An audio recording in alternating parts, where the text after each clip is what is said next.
what is God's will, right? What is God's will for your life? Is it what you're doing already? Or perhaps does he have another plan in mind that he's been trying to get you to see, but with all the noise, with all the distractions, it's hard to hear. It's hard to have clarity on where he's leading and directing, right? God wants to be at the center of it all. He wants for us to come to him today with open hearts and open minds and a willingness to obey to his will. A surrendered heart. Obedience to what he has for us. Because if we're working for God, we're never going to be empty.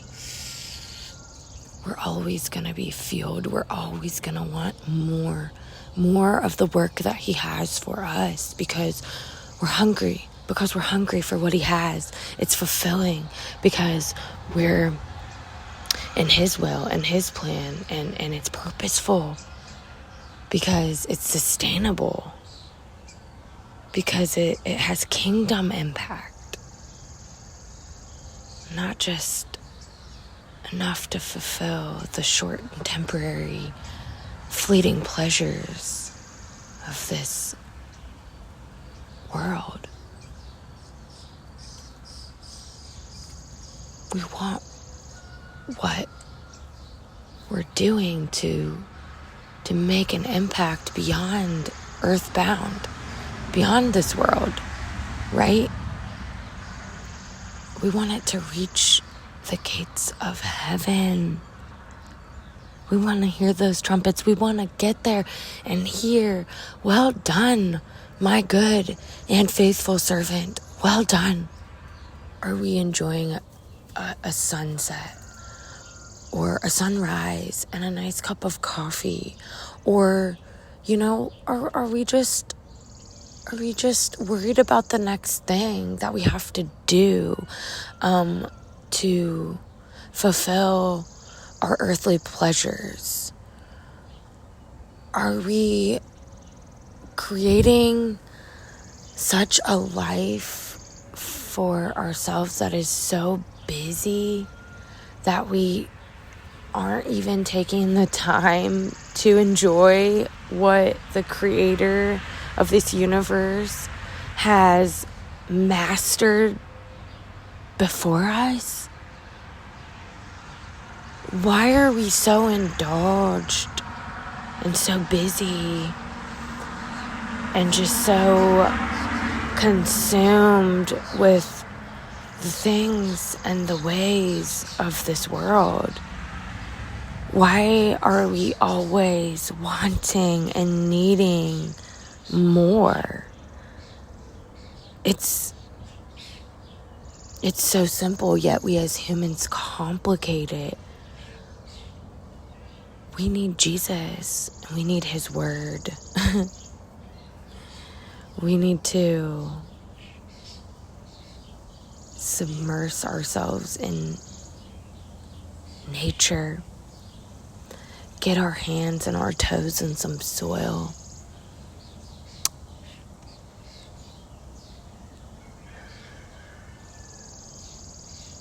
We need to just take in the freshness of the air that we're so grateful to be breathing in on this beautiful day. Listen to the birds.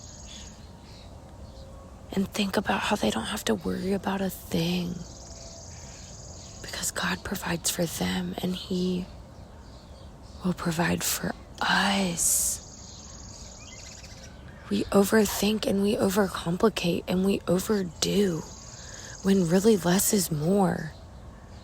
God just wants us.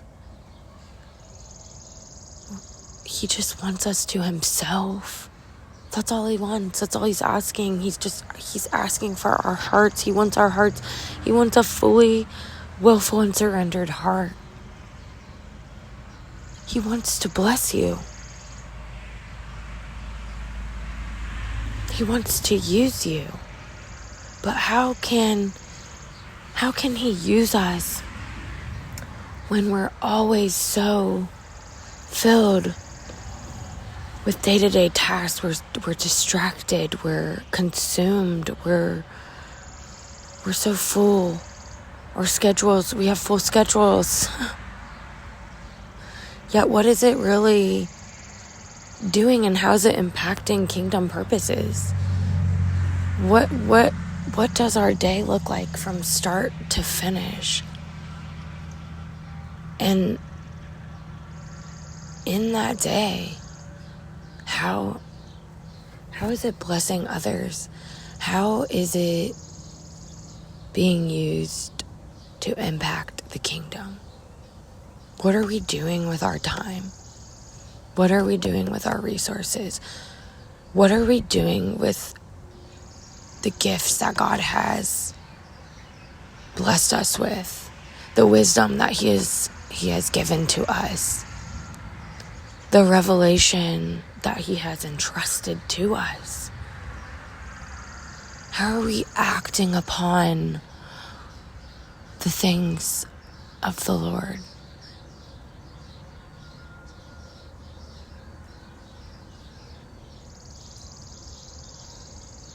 I think He just wants us to sit with that today.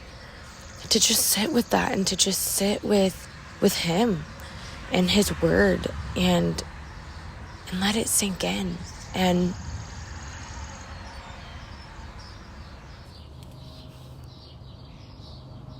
if God has revealed a promise to you, He has revealed it to you because He believes and knows that you're ready to receive it. He knows what you're going to do with it, and He knows there will be times along the way that you may misstep or step out of line with it a bit, but ultimately He knows that you're going to harbor it with sacredness, and that's why He revealed such a thing to you. If it's in a situation where He has only revealed something to you, but to no one else, there might be times when you question it, like, was that God? Was that you, God? Like, but you know deep in your soul that it was, and He's confirmed it time and time and time and time again. You just know that you know that you know that you know, right? But it isn't until it comes to pass that you can have the confirmation that you really need. You might have this certainty, this assurance deep in your soul, this confidence that you know. God has showed you. There's nothing like it that's been experienced before. You've prayed about it. You continue to pray about it. But listen, that's the thing. God doesn't always do in our timing. He doesn't work and operate in our time. So we aren't to take this revelation and just sit with it. We aren't to be passive with it. We are to still be moving and operating in the ways that God wants us to be moving in. He wants us to walk in our calling. He wants us to have a closeness with Him.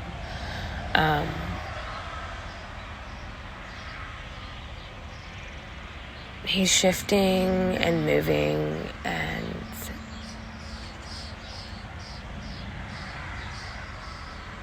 healing. He's reordering, redirecting. We all have our own plans, because in his heart a man makes his plans, right? But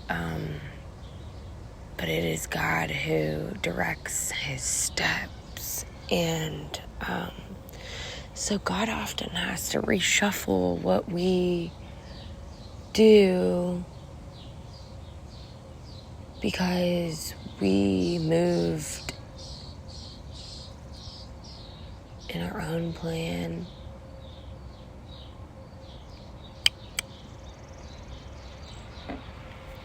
But God is always working, and he always has a redemptive plan. He always has a way to bring us back, a new route, a new path, a detour. He knows what he's doing. And it's in his timing. And if he says this too shall come to pass, then it will in his time. But the wait, this will pass.